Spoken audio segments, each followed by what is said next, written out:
Welcome, friends. Welcome back to the kitchen. Welcome back to Sunday morning and the Old Cookbook Show. Today we're going to do another recipe out of this old cookbook. Prince Edward Island Home Recipes.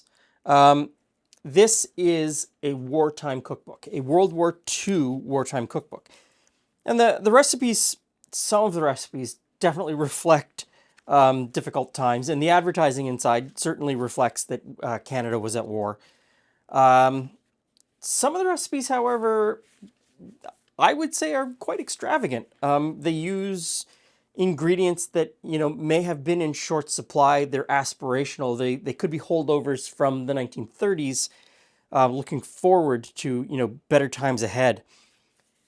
And I think maybe this is one of those recipes. It's called Beechburg pudding. And while it's not extravagant, it certainly uses some things that would have been in shorter supply, like sugar. It has both white sugar and brown sugar and corn syrup. So we're going to start out. I've got flour here in this bowl, salt, baking soda, and baking powder. Just give this a stir. The recipe says definitely to sift and resift, but, 2025, not totally necessary. There we go. Good enough. Into our mixing bowl, I'm going to put some butter. I'm going to get a wooden spoon. Now, there's no egg in this recipe. And I don't know if that's necessarily a wartime thing. For those of you that don't know about Prince Edward Island is a island, is a province in Canada. It is where Canada was effectively born, even though when Canada was born, Prince Edward Island didn't join, even though Canada was born on Prince Edward Island, history. In the 1940s, it would be fairly pastoral, rural, and I don't know that eggs would be in short supply. A lot of people would be keeping chickens at home. I mean, it wouldn't be too far for me to say that even today, Prince Edward Island is a beautiful, rural, pastoral place. And if you ever get a chance to go there, go. It is wonderful. So I've got the butter and sugar creamed together nicely. We are now going to very carefully measure in the corn syrup.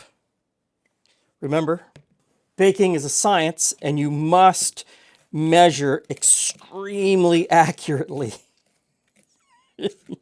So I'm going to continue creaming that together. The recipe instructions might confuse some people.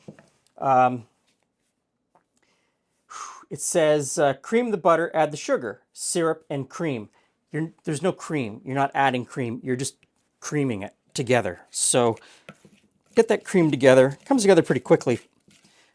Softening the butter ahead of time certainly helps. Now, I need a half a cup of milk. Let's get that in there. There we go. And now we alternate dry ingredients and the milk. So some of the dry, give that a stir together. Some of the milk.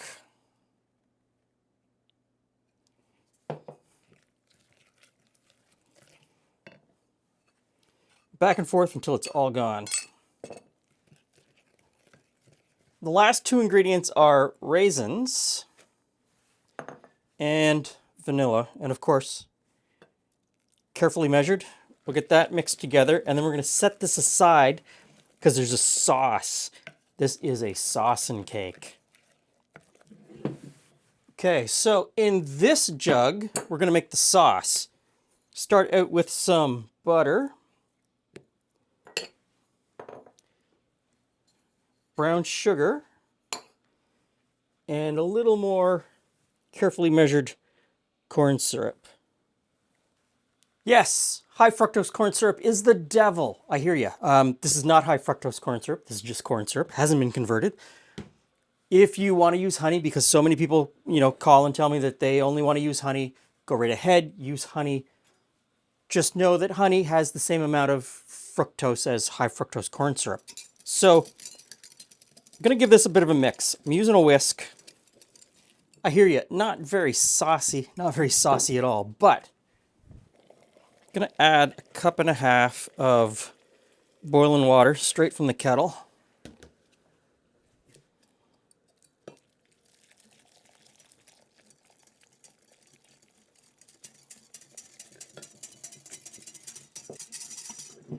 Okay. Fully greased baking dish. And we're going to put the batter in first.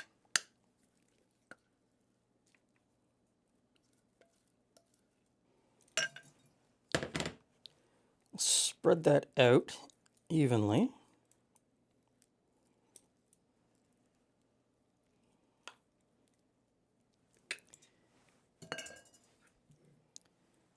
And then we'll pour over the sauce.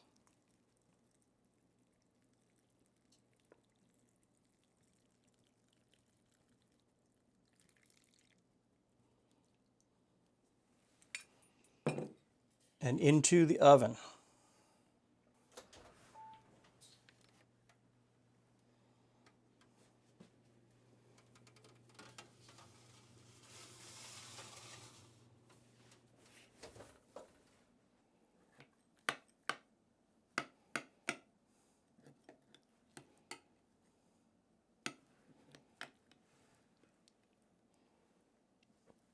Oh, is that sauce and cake? Hey, friends. It is.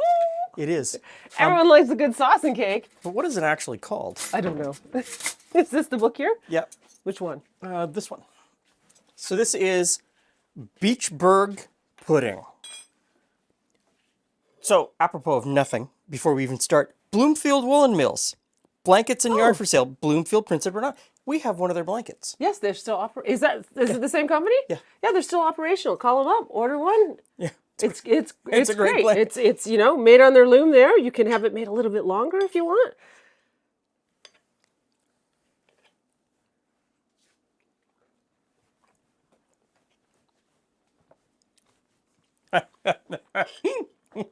It's a lovely spice cake, and then because it's sauce and cake, you have that. Sauce. Why is that such a childhood joy? It just is. I don't know that if it wasn't like I think if you presented it to me as an adult, you'd be like, here, have some sauce and cake. I'd be like, Huh? This is amazing. I mean, there's nothing in it, really. The flavor is that of a spice cake. I see it's got some raisins. There's no spices. There's nothing in it. Really, though, there's no flavoring. But it has that kind of it's flavor, I yeah. think maybe I just associate raisins with that kind of a flavor. That's I don't know. There's something about it. See, there you go. I keep getting fooled by my taste buds keep fooling me lately. No, but I know what you mean. It's got way more flavor than I would have expected when I was making it. Everything's working together I mean, it's already gone. These were all the rage at one point. And there was a point in the 1970s where here in Canada, at least, it came back as a boxed cake mix. Yeah. The two-part. And I know from the comments, it was big in Australia and New Zealand as well. So Probably the same box of cake. probably the same box of cake.